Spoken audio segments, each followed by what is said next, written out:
আসসালামু আলাইকুম বন্ধুরা, আশা করি আপনারা সবাই ভালো আছেন। আপনাদের মাঝে নতুন আরেকটি ভিডিও নিয়ে আসলাম যে আপনারা হয়তো বা একটু চমকে উঠেছেন যে আমি থাম্বনেলে দিয়েছি যে এই ছাগল কখনো পালন করবেন না এইভাবে। অর্থাৎ আমি যা বলতে চাচ্ছি সেটা হচ্ছে যে আপনি ভিডিওটি শেষ পর্যন্ত দেখবেন, তাহলে পরিপূর্ণ একটি ধারণা পাবেন আশা করি ইনশাআল্লাহ। বন্ধুরা, আমি যেটা বলতে চাচ্ছি সেটা হচ্ছে যে বাংলাদেশে বহুল পরিচিত লম্বা কানের অধিকারী রাম ছাগল বা যমুনাপাড়ি। আমরা অনেকেই যমুনাপাড়ি বলতে দেশি ছাগলকে বুঝে থাকি, কিন্তু আসলে এটা ভুল ধারণা। যমুনাপাড়ি বলতে ভারতের এই রাম ছাগল, অর্থাৎ এই যমুনাপাড়ির উৎপত্তি স্থল হচ্ছে ভারতের এই দুইটা নদীর তীরে এই নামের একটি অনুসরণ করা হয়। যাই হোক, সেটি নিয়ে পরে বলবো। এখন আমি বলতে চাচ্ছি যে এই রাম ছাগল কখনো আপনারা এই রাম ছাগলের যে ব্রিড আছে সেটি দিয়ে কখনো পালন করবেন না, কারণ সেখানে প্রতি বছরে আপনি বাচ্চা পাবেন মাত্র একটি করে, শুধু অরিজিনাল রাম ছাগল ব্রিডের। সেজন্য আমি আপনাদের পরামর্শ দিই যে আপনারা ক্রস ব্রিডের ছাগল পালন করবেন, রাম ছাগলের সাথে ব্ল্যাক বেঙ্গল ছাগলের ক্রস ব্রিড করাবেন। তাহলে দেখবেন যে আপনি বাচ্চাও হুষ্টপুষ্ট বড় কানালা পাবেন এবং বাচ্চার সংখ্যা একটু বেশি পাবেন, একটু না, অর্থাৎ 3টি পর্যন্ত হলেও তো অনেক কিছু, 4টি পর্যন্ত হয় বড় বড় ব্ল্যাক বেঙ্গল ছাগল, মা ছাগলকে যদি বীজ দেওয়া যায়।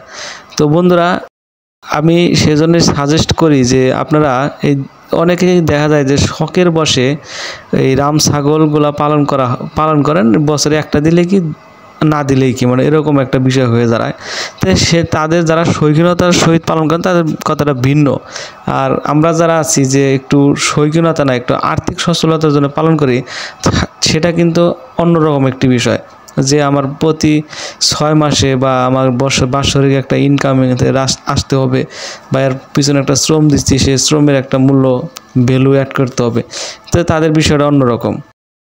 আপনি যদি নিতান্তই যদি শখের বশে যদি ছাগল পালন করে থাকেন, তো এটা অন্য কথা। কারণ অনেকেই আছে যে গরুকে আপেল কমলা এগুলো খাওয়ায় খরচা হয়ে যায় বেশি, সেটা নিয়ে আবার বাজারে উঠায় বলে যে হ্যাঁ আমার এত টাকা খরচা হয়েছে, এত দাম পাইলাম না। আরে ভাই, আপনি দাম পাবেন কেমনে? আপনি তো খিলাইছেন আপেল কমলা, যেটি মানুষের খাওয়ার কথা, সেটি যদি আপনি গরুকে খাওয়ান তাহলে তো গরুর কস্টিংটা উঠবে না। তো সেরকম একটি বিষয়। তো বন্ধুরা, আশা করি আমি যেটি বোঝাতে চেয়েছি আপনারা সম্পূর্ণরূপে বুঝতে পেরেছেন। এবং আমি বলবো যে রাম ছাগলে কখনো সিঙ্গেল ব্রিডে পালবেন না, অর্থাৎ ক্রস ব্রিডে। অরিজিনাল রাম ছাগল ব্রিডে পালন করলে কিন্তু আপনারা বাচ্চা কম পাবেন। এই জন্য আমি আদেশ করি যে বা ক্রস ব্রিডের অথবা ব্ল্যাক বেঙ্গল ছাগল দিয়ে শুরু করবেন, তাহলে আপনার প্রতি 6 মাসে 3-4টি করে বাচ্চা পাবেন, অর্থাৎ বছরে ভালো একটি বাচ্চার প্রোডাকশন পাবেন। তো বন্ধুরা, আমি আশা করি যে আপনারা এই ভিডিওটির মাধ্যমে সম্পূর্ণ ক্লিয়ার হয়েছেন কী জন্য আমি থাম্বনেলে দিয়েছি এই ছাগল কখনো এই ব্রিডে পালন করবেন না।